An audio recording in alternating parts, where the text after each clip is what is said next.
Namaste. The 15th of August is a special day for the world because it happens to be the birthday of Sri Aurobindo, who was an Indian mystic who worked for global unity. And it is of particular interest to Indians because it also happens to be our Independence Day. All the more so because just last year we celebrated the 150th birth anniversary of Sri Aurobindo and the 75th anniversary of India's independence. Sri Aurobindo is best known as a freedom fighter and as a spiritual master. Although there were so many aspects to his personality, he was a multifaceted person, and there were so many phases in his life. But the two phases of his life for which he's best known are as a freedom fighter, although for a short period, but during that short period, he ended up doing something very effective of lasting value for the country, and as a spiritual master, uh, in which he set as a goal something which was totally unprecedented for spiritual masters, that is, wiping away the suffering for which the world has been characteristically known. In a way, both these phases can be looked at as different types of freedom that he was seeking. As a freedom fighter, as it is conventionally understood, he was seeking for the freedom of the country from foreign rule so that his countrymen could be themselves. This country could discover its soul and express it. And as a freedom fighter, he did that very effectively and gave us a blueprint which can be of lasting value. And some of the things that he said still continue to be extremely relevant in those 5 years or so that he was with the freedom struggle.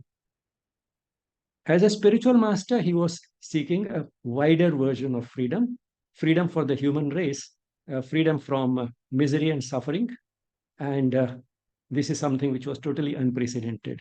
He was not seeking individual salvation, but looking at individual salvation as only the means to the salvation of the human race itself from all inequality, injustice, cruelty, misery, and suffering, which has been considered as a sort of a given for human existence on this planet.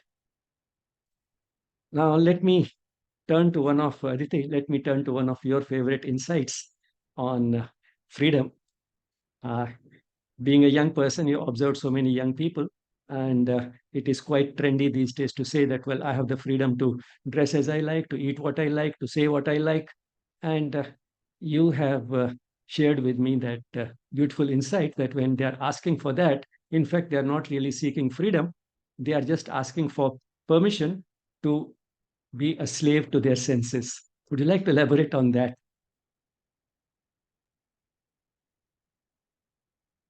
Yeah, matlab, as rightly you said in terms of observation, that there's that deep urge which is to seek freedom, essentially to seek expression. But that expression is more likely expression of the desire, expression of the passion, expression of what the surface really wants. It is not truly to experience life from the deepest space because we can only experience life from the space within us which we have felt.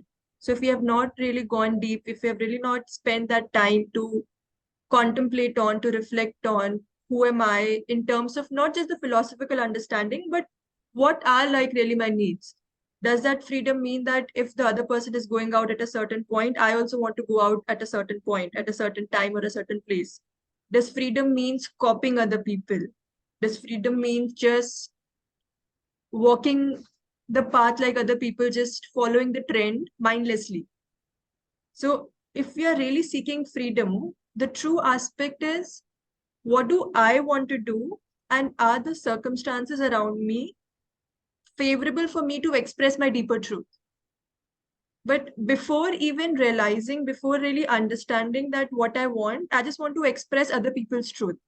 So it is the kind of borrowed information and borrowed experiences that I want to repeat in my life, thinking that if I repeat that what others are doing, I'm truly free.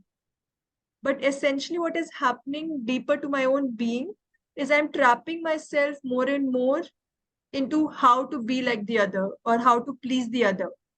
So though I'm thinking I'm free to do whatever I want, but essentially I'm being, like how you rightly said, slave to senses, that I'm just being slave to other people's thought process, other people's emotion.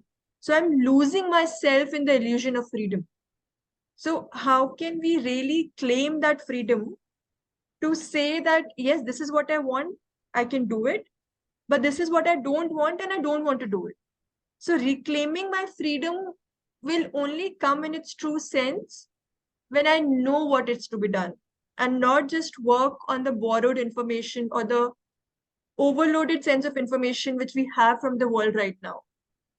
So just cutting through that chase and really experiencing that freedom in true silence. I think because we are exploring freedom, true freedom really comes in true silence. It doesn't come in the noise around the world, which all of us are occupied with these days. So that is, I think, the entry point to what freedom can be for us.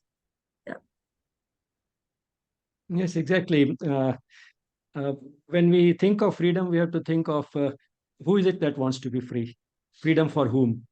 And if we identify ourselves with our little self, which is basically the ego pampering our body and mind, then naturally it is within that limited circle that we will seek freedom. And since these are faulty, defective, imperfect instruments, the type of freedom that we will seek will also be flawed. So I think that's what it comes to. So the first step, as you said, is to first know who you are. Yeah, I mean, in that sense, we are seeking freedom, but it's not like slavery to senses is just one aspect of expression. But essentially, if you look at it, it's really slavery to ignorance, like how we see it in the light of yoga. That if we are really looking at that, we are working towards knowledge and we want to put ourselves out of ignorance. So every aspect which is under darkness is essentially in ignorance. And in ignorance, it has that limited capacity of just being that what I want in this moment. So there's no larger picture. So today, if you also talk about in the context of, say, today's generation in that sense, it is always that this is what I want right now. So that carefree attitude of we live only once, or anything in terms of we don't know the future, let's live it, like all of those notions which the youngsters have built. At one level, yes, we can't live in the fear of what will happen next.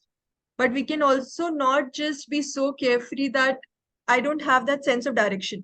So directionlessness is not freedom. It's not even that fear that I have all the control. So even control is what we're looking for. We are looking for a sense of certitude. We are looking for a sense of directionality, that where am I headed? And in that directionality, I can be free to choose. So like the older times, it is not that I have to do this in one particular way because I have a lot of options. So yes, I have a lot of options to choose from. I'm free to choose. So there's a freedom of choice. But the freedom of choice will only be fruitful if it is backed by the knowledge. But if the freedom of choice is backed by ignorance, then I don't know if how much it can benefit the growth of the individual.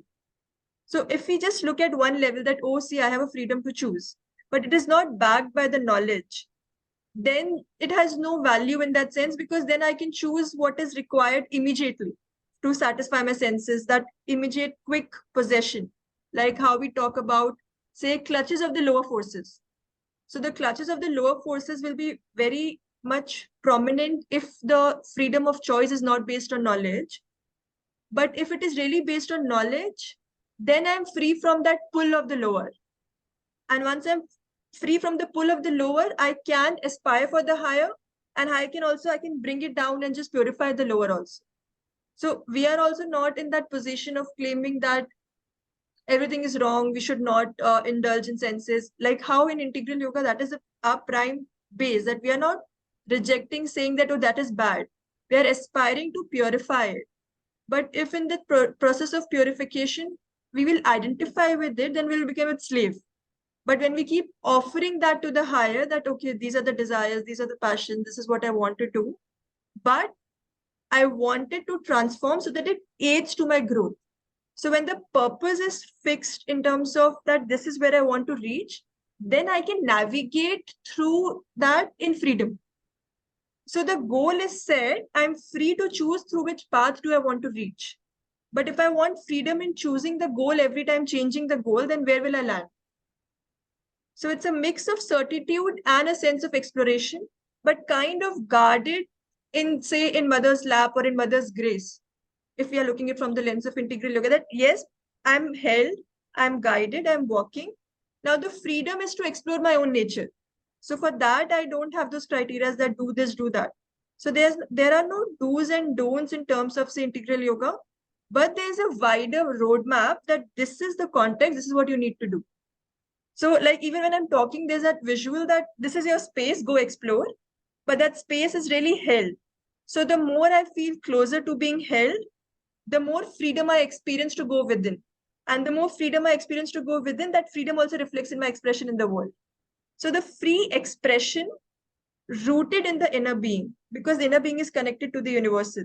So that kind of flow is what I feel is freedom. That I'm not like, oh my God, what will happen? Or oh my God, this happened, that happened.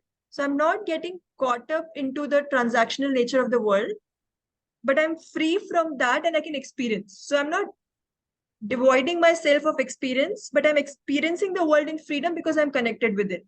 So that kind of framework, I think, is much more enjoyable than, say, just being slave to your senses and working through it that this needs to be done and justifying it into your head that that's how the world is. You have to be in the race if you want to be in the world, that kind of notion. So I think, yeah, that is the directionality I feel one can explore. What do you think? Yes, sure. I mean, as you said, the basic problem is ignorance, and it's something which we have to accept that by and large, the human consciousness is an ignorant consciousness. It's just the degree of ignorance that differs when we talk of different people. And firstly, I mean, we have to concede that yes, we are ignorant, and therefore our idea of freedom may be flawed and can be at the most tentative. And at the same time, we have to have an absolute in relation to which we can see our ignorance. And that absolute is an article of faith till we have actually experienced it. But all the same, knowing what that absolute is in relation to which we are seeking this, seeking knowledge and seeking true freedom helps. And then realizing our limitations, as you said, we also feel that we are being supported, being held, and we have the mother's grace with us. So that makes us sort of gives us a sense of proportion, also gives us a certain type of certitude, and also uh, gives us a working sort of a knowledge in which we can move with patience and with peace without feeling anxious or without sort of getting going astray. Yeah, I mean, I also feel that if we're really talking about in the current context of the world or India in particular, and you also mentioned in the beginning, no, that Shrabindo had laid that foundation, the kind of freedom struggle he was a part of, he started, and also the country as such has gone through. I also feel that the past has kind of laid that foundation of freeing, say, the physical world, that the human beings right now are not physically slaves to, say, anybody. So the say today's generation is free in that sense, but now the next step is more to be free from that mental vital slavery. That now we are not, maybe at the physical level we are able to roam freely, we are not being governed in that to that extreme which it was earlier. So, but still now what we are slave to, like in the terms of ignorance, that the mental vital. So there's a lot of notions about the ideas like man is not free from their thoughts. They are not free from their own desires or their own wants. So the freedom right now, I think what the world requires is a little in this domain of mental vital, that how can I be free here? And if I'm free here, that is the kind of balance that can come. So yes, maybe right now I'm free to move places. But if I'm not free here, then no matter physically wherever I go, I'm still occupied with my own notion of reality, my own idea of reality. So how can one work to become really free in this area so that they can express more and more? So physical freedom kind of laid that base, but if we don't use that base which has come out of a lot of sacrifice, how do we move forward? So that is one thing I think when that base is given to us, I personally feel it is our responsibility to now take it further. And like you also said, it is about raising the consciousness. So when the stage is set, why should we not, as humanity right now, work so much on raising that bar and working more in the mental vital domain of freeing ourselves?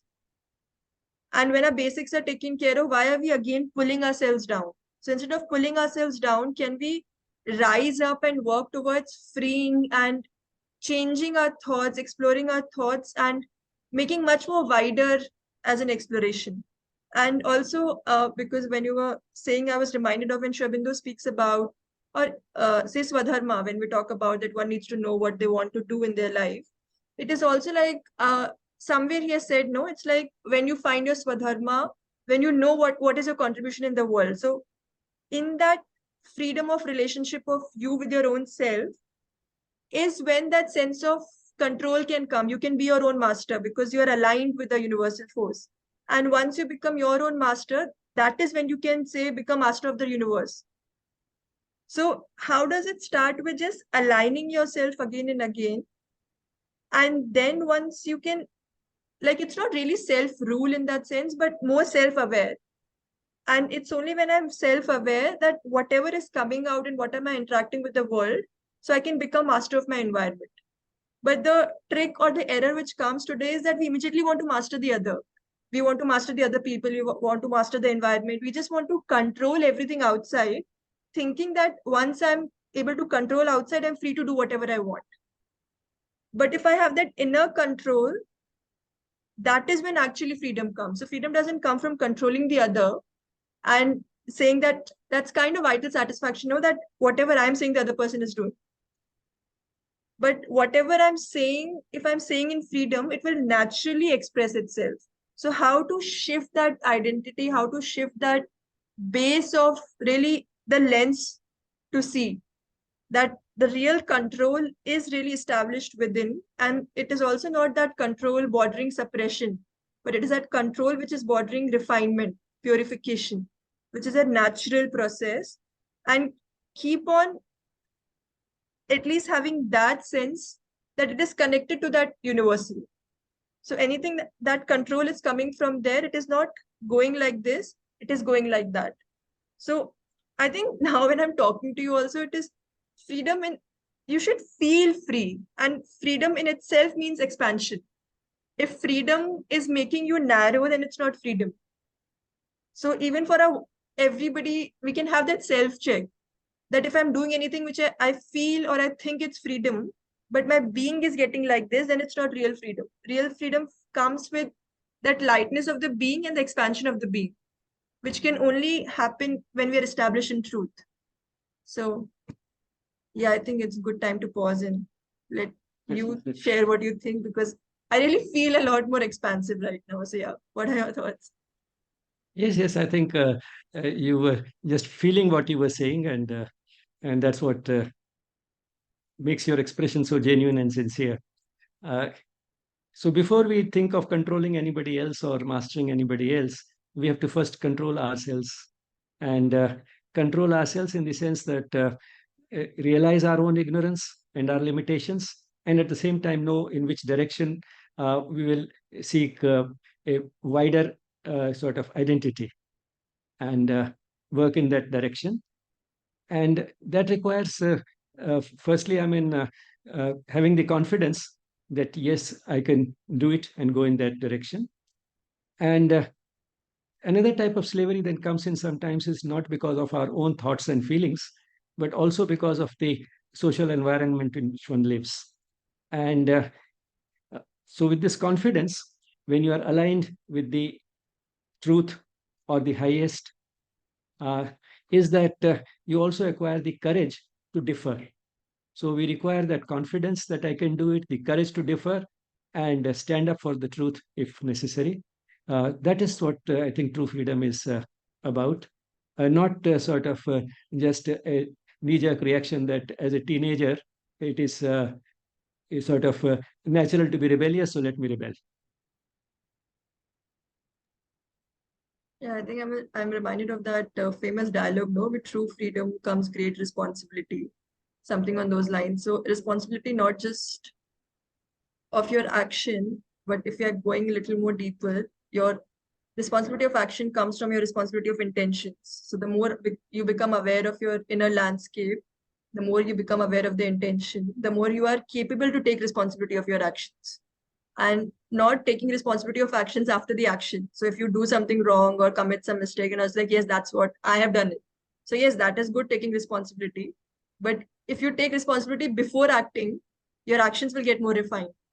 So can you develop that space between your thoughts, between your need to express, and really reflect that is it really needed?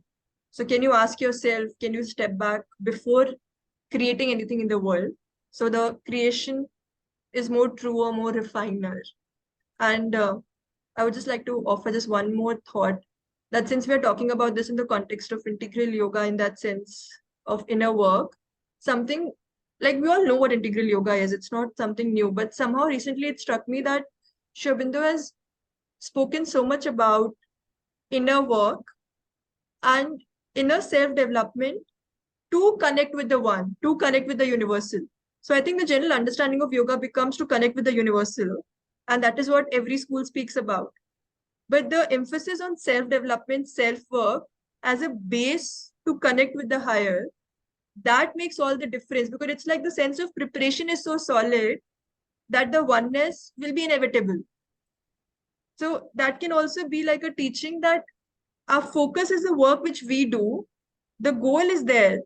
But if I'm focusing too much on the goal and have that hurriedness or that sense that the goal is important, the goal is inevitable. Everybody will reach there. But what is important is the process you follow.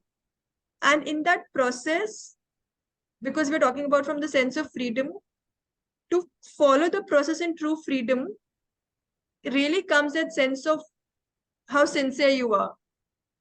So that combination of your will, your aspiration that yes, I want to reach the goal, combined with the sense of sincerity. And because you also mentioned certitude, no? So all these then come under certitude, and I was like, yes, I am. So when you know, then you're free.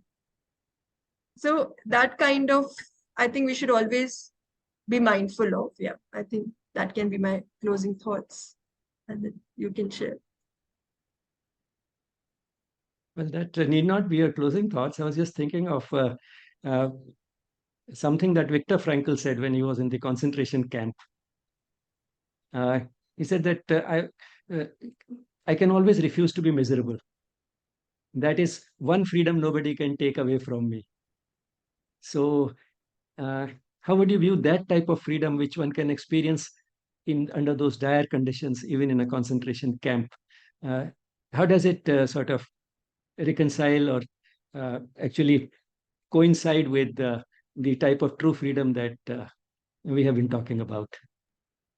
I think that directly relates with in the beginning when we spoke about no that the physical plane, the other planes, like if you're talking about the surface nature, my mind, my emotions, my physical coming together, but I have that certitude that it will pass. So most of our experiences are based on how we interpret the situation. If in my interpretation there is misery, misery is in there in my experience. But if the interpretation is of hope, is of certitude, is of possibility, then my experience is also the same. So say everybody is given a circumstances, but how they experience the circumstances depend on how they interpret it.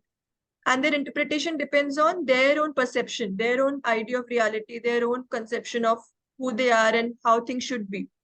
So if I'm not so much occupied with, say, what if, and I'm really rooted in what is, and if I can take what is as it is, then I'll not be bothered.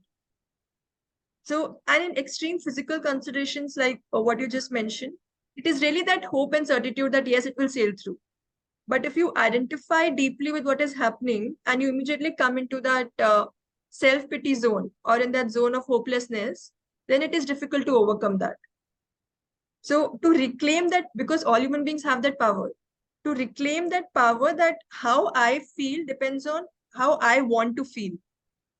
So reclaiming that power gives us that strength to overcome adversities also. So one level of, because we mentioned this, so true freedom is also reclaiming the power which is within us. So not depending so much on the world, but depending so much on the inner certitude, the inner being, and bringing it more and more out in the world, no matter how the situation is. So not feeling powerless because of the dependence on the world, but feeling powerful because of the dependence on the inner self, the certitude. So I think that distinction can help sail through any adversity. Yeah. Yes, so it's the knowledge that influences our perception, and the perception determines the perspective. And that is what determines whether we'll be happy or miserable, no matter what the circumstances are.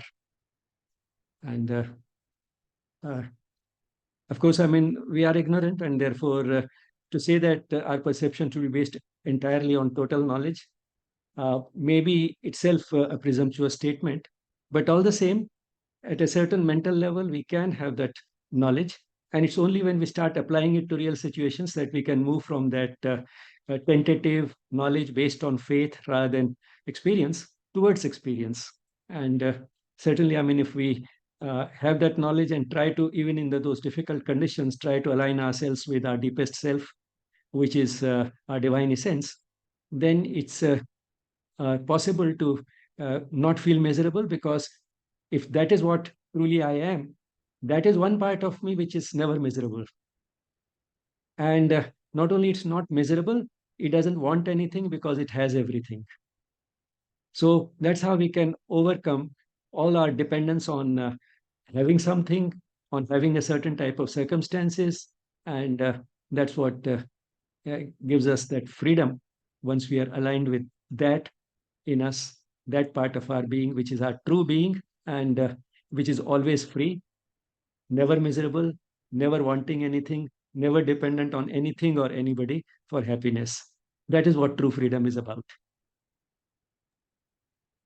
Any Absolutely. more parting thoughts which might have crossed your mind before we No, say I goodbye think to the viewers?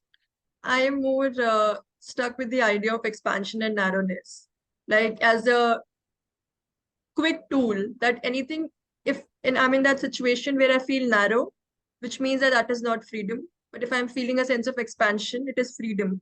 But again, not expansion as a surface level high that, oh, I can do anything. So it's not that vital freedom or expansion, but truly that I feel aligned more and more. So the more I align within, the more free I like feel outside. So if I can keep that as an indicator, then we can experience life in its own beauty and in its true totality of the being, like how we say. So yeah, we are free to live. Thank you, Aditi, for all those insights, which are always so generous with sharing. And let's hope we move uh, through this Independence Day and Sri Aurobindo's birth anniversary towards greater freedom, genuine freedom for all of us in this country and all over the world. Thank you. Thank you.